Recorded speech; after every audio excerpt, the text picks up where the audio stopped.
हाँ तो मेरे मित्रों, कैसे हो? उम्मीद करता हूँ कि आप लोग बहुत अच्छे होंगे और बहुत ही बेहतरीन तरीके से अपने पढ़ाई को पढ़ रहे होंगे। आज हम लोग इस वीडियो में भारतीय भूगोल यानी कि इंडियन ज्योग्राफी को पढ़ेंगे, ठीक है, जिसमें हम लोग भारत के भौतिक विभाजन के बारे में जानेंगे। चलिए स्टार्ट करते हैं, ठीक है। तो ये क्या है? भारत है, ठीक है, भारत है। तो भारत का जो संपूर्ण क्षेत्रफल की यदि हम लोग बात करें तो 32,87,263 है। कितना है? भारत का संपूर्ण क्षेत्रफल का एरिया कितना है? 32,87,263 वर्ग किलोमीटर की स्क्वायर के क्षेत्रफल फैला हुआ है, ठीक है। जिसमें हमारा भारत देश के जो 43% का जो क्षेत्रफल क्या है? मैदानी क्षेत्र है।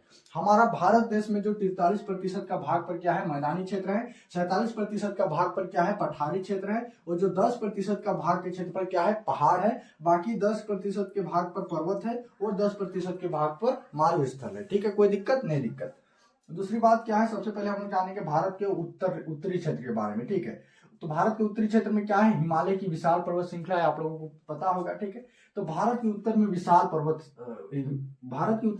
विशाल हिमालय पर्वत श्रृंखला है, ठीक है। वही उत्तर मध्य में क्या है? भारत का उत्तर मध्य में विशाल मैदान है। और भारत का जो दक्षिण में पारदीप पठार है, ठीक है। भारत का दक्षिण में क्या है? पारदीप पठार, इसे हम लोग दक्कन का पठार भी कहते हैं। आगे मैं आप लोगों को बताऊंगा कि दक्कन का पठार का निर्माण कैसे हुआ, ठीक है। इतना बड़ा पठार इधर कैसे बना उसको, ठीक है। हिमालय पर्वत का निर्माण कैसे हुआ इसको भी मैं बताऊंगा, ठीक है।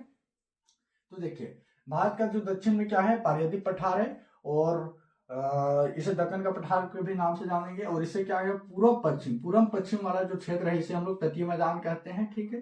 क्या कहते हैं? इसे तटीय मैदान कहेंगे, ठीक है। तो सबसे पहले आप हम लोग जानेंगे हिमालय की विशाल पर्वत श्रृंखला के माला के बारे में पढ़ेंगे, ठीक है। तो देखिए, हिमालय पर्वत को हम लोग 4 भाग में विभाजन करते हैं। हिमालय पर्वत को हम लोग कितने भाग में विभाजन करते हैं? 4 भागों में विभाजन करते हैं, क्योंकि इसका 4 लंबी लंबी क्या है? श्रृंखला है। बहुत सारे पर्वत मिलकर 4 श्रृंखला का निर्माण किए हैं, जिससे एक हिमालय पर्वत माला का निर्माण हुआ है, ठीक है।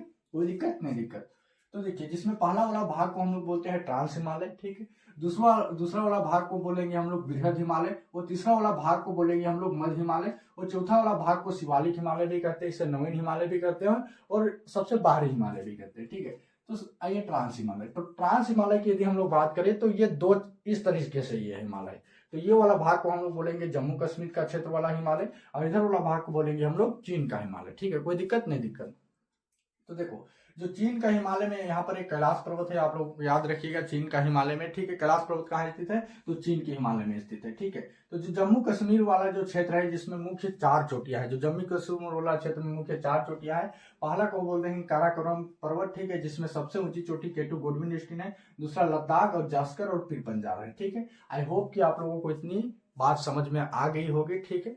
और हम लोग मिलेंगे अगले वीडियो में। अगर वीडियो पसंद आया होगा तो लाइक और सब्सक्राइब जरूर कीजिएगा। धन्यवाद।